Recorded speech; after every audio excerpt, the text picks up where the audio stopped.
Hey there, greetings from the old North State. Today I'm going to tell you a little bit about the Ontario Knife Co Machete. This is my machete. I've been using it for about 12 years now. The Ontario Knife Machete comes with a Scandi grind with a little secondary bevel. You will want to buy yourself a mill file to sharpen it with. Now, if you are going to, when the time comes that you do need to sharpen your machete, and you're planning on using a mill file, one tip I would suggest is to sharpen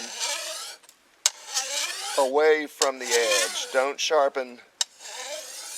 not sharpen pulling up towards the edge. But here you can see how much metal I've taken away from my old one in the last 12 or so years. Now, I do like the Ontario Knife Machete. As you can tell, it's a piece of equipment that I have bought again. It is a thicker machete that doesn't have a lot of bend in it. Some people like their machetes to be a little more bendy, flimsy. I like a nice solid one.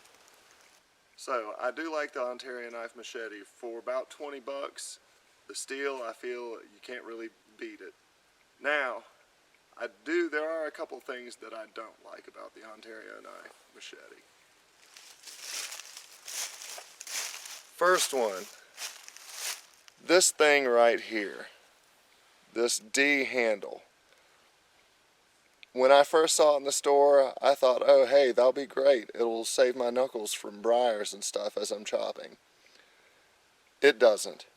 I don't know what purpose this thing has, but it is nothing but, if you can see, as my knuckles, your knuckles will be very close.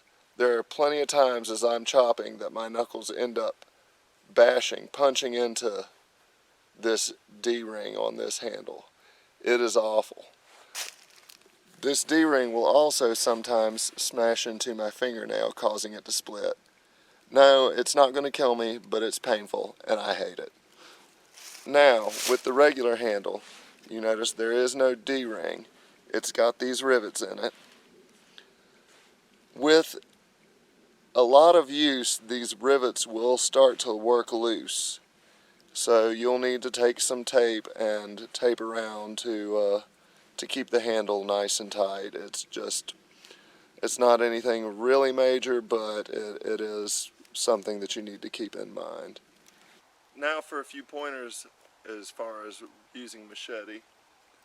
First thing, to some of y'all this might seem really, really stupid, but in my job, I use machetes a lot, and I've seen a ton of people make this same mistake, so I'm just going to bring it up here.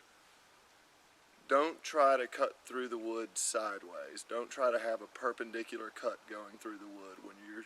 When you're chopping through wood, you want to chop at about a 45-degree angle. You don't want to chop like this. You want to chop like this. A machete is a very useful tool, but it can also be dangerous. To try to minimize that danger, number one thing, just stop and think about what you're doing. Use common sense. So, that being said, if you're starting out using a machete, one thing I would recommend is to do backhand strokes. Basically, and when you're swinging with the edge going towards behind you. You're not swinging like a baseball swing with the edge coming in front of you, but swing with the edge going back. That way, if something does happen, it will hopefully minimize any chance for harm. Also, when you do start doing forehand swings, what I would recommend is to take your free hand and hide it behind your back. I've been chopping, we all get to swinging away. When you're chopping, this arm, your body gets to going, and sometimes you get hung up on things, the blade will glance off. Just, if you If you keep your free arm pinned behind your back, there's less chance of it getting injured.